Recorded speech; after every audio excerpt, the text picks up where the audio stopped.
Okay, guys, holy shit, this fucking week. Boy, I got a lot to tell you, but before I get into it, everyone seems to want to know about the man that watches the store, or as someone else called him, the Watcher, which is what we started calling him just because it's very fitting. I noticed the Watcher about a month ago. I was outside stocking the garden center. Yes, that little bastard was running around giggling at me. I tell you, I can't wait till summer when I can try to stock the garden center before sunset so I won't have to deal with it. Right now, I don't have much of a choice with the sun deciding that a good time to set is at 4 p.m. Hell, my grandmother stays up later than the sun. I wish we would just get rid of this stupid daylight saving time. I mean, yes, it made sense when we used candles and electricity was being used by Edison to electrocute elephants, but Christ, do we really need it now? Anyway, while I was outside, I was over by the register area, putting away some large vases when I glanced out into the parking lot. It was there, at the far edge of the lot, just outside the reach of the lights, was a very tall and very large man. He was wearing what looked like a long dark trench coat with a wide brim hat, kinda like Reverend Kane's hat from Poltergeist 2. You know the guy. The only really creepy thing about the movie, except that this hat brim was really wide, like almost out to his shoulders wide. The collar of the trench coat also was popped, so his face was completely shrouded in darkness. To say that I was just a bit creeped out would be like saying Greta Thunberg only cares a little about the environment.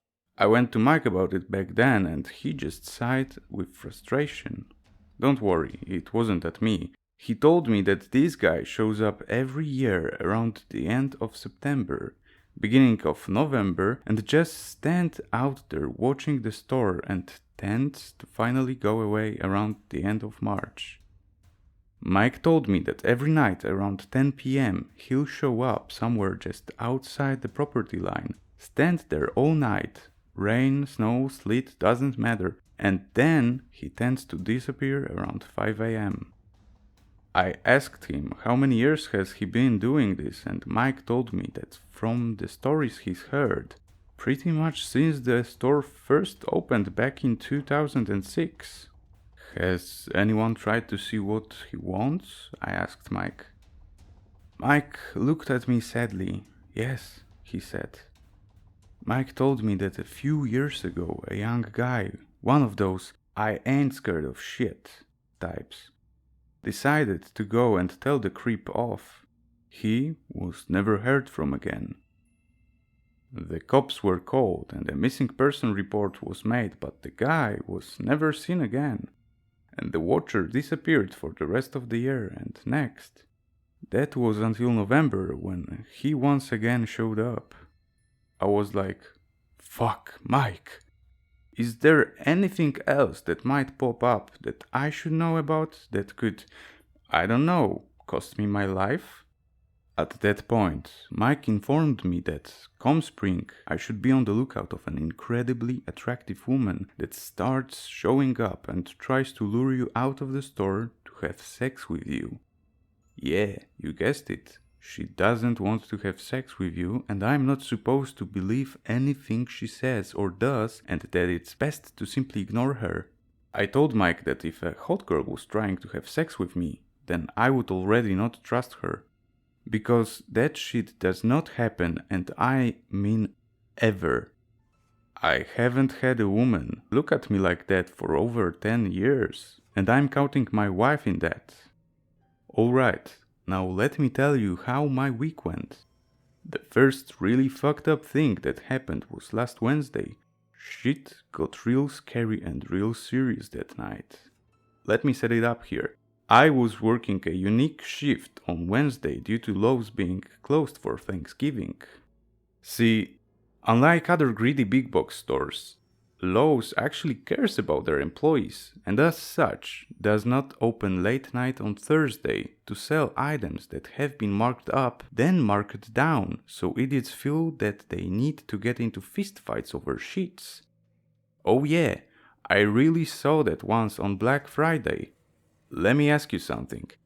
Is there or was there any point in your life that you wanted to buy sheets at a falsely discounted price so fucking bad that you would punch a complete stranger in the face? If your answer is anything other than, of course not, what do you think I am, stupid? Then you really need to rethink your love for sheets. As I was saying, I was working the unique shift from 1 p.m. to 12 a.m. We were all supposed to be clocked out by midnight, and I was fine with that. The majority of the night was pretty easy. I mean, besides having to deal with customers, but even they seemed to be alright for the most part. It wasn't until 11 that it went south.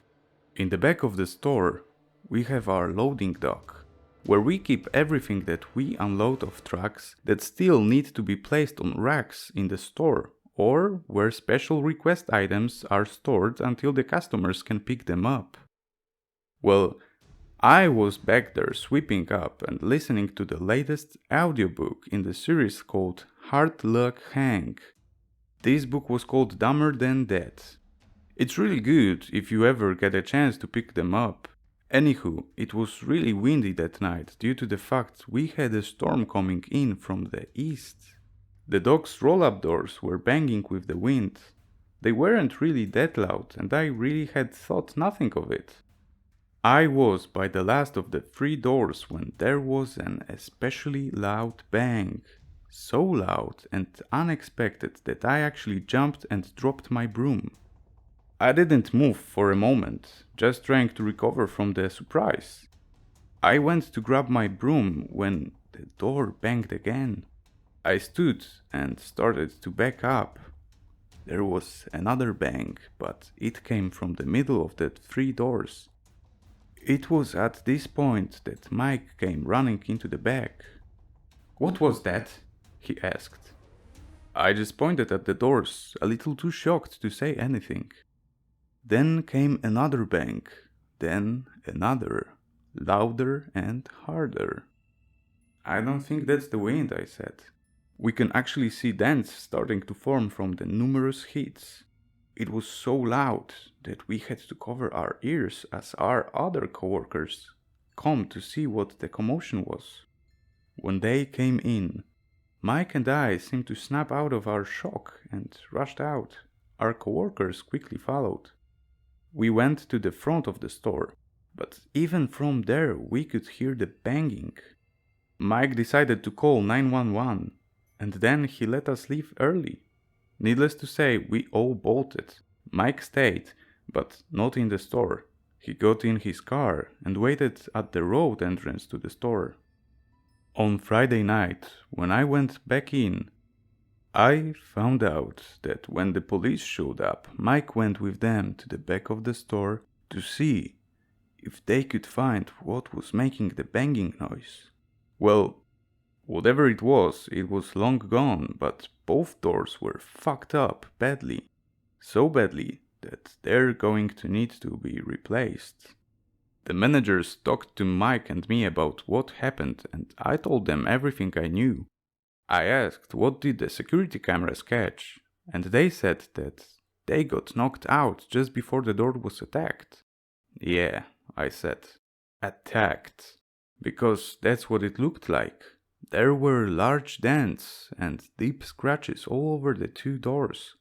The 3rd door was untouched, because there was a trailer stuck in it that we were going to unload on Friday.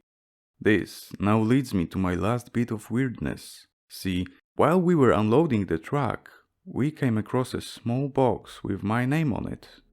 Mike handed it to me but suggested that I shouldn't open it. When I asked him why, he said that everyone that works in receiving gets one of these sooner or later. He was actually surprised that it took this long. I asked him if he ever got one, and he said that he did. What was in yours? I asked. A tooth, Mike answered. A motherfucking tooth, he said. He even said that it still had some blood and gum on it. Then I asked my two coworkers, John and Steve. I got a box full of roaches, and not the good kind, John said. I got, well, I am not sure what it was, said Steve. It was just a red, wet, squishy thing. I shook my box. There was something definitely in there. When I asked where they came from, no one really knew. Mike suggested again that I just toss it, but after hearing everyone else's little prizes, I had to know. So, with my cutter, I slit the tape and opened it. It was a dead bird. A chickadee, I think. John looked into the box. The hell, he said. It moved. He wasn't lying, I saw it too. Well, the chickadee didn't move. The poor thing was dead, but something inside of it did. I quickly closed the box, grabbed the closest tape, resealed it, and tossed it into the trash compactor, turning it on. So yeah, that was my week. And that's all I have time for now. Heading to bed so I can forget this week ever happened. I'll keep telling you guys more stories of this crazy store if you want. And always remember, have a loose, safe day.